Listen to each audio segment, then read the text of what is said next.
जहां जहां जरूरत पड़ेगी सर वहां खुद आगे आएंगे। आपल्या देशातल्या विद्यार्थ्यांना न्याय मिळावा म्हणून हे सरकार म्हणजे ज्या भाजपचं सरकार प्रत्येक वेळेस गोरगरीब लोकांच्या लेकरावरतीच जाणून बुजून अन्याय करत आहे।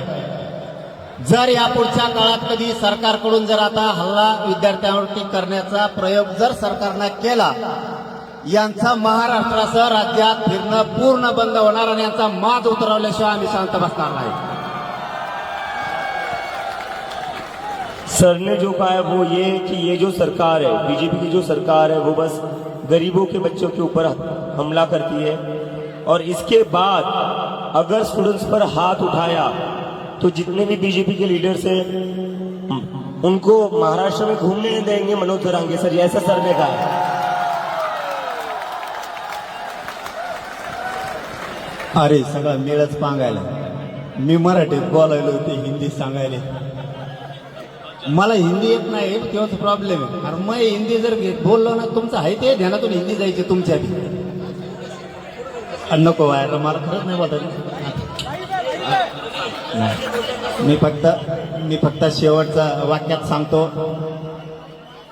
असंच आंतरवालीला सुद्धा गोरगरिबांच्या लेकरासाठी आंदोलन होतं, त्या ठिकाणी सुद्धा माय मावल्यांना, मुलींना, वृद्ध माणसांवरती सुद्धा प्राणघातक हल्ला केला होता।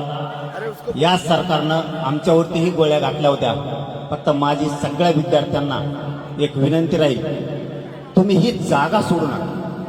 आम्ही सगळा देश तुमच्या मागे आहे, तुम्ही तिकडे गेलात नाही, हे आंदोलन मोडून टाकते।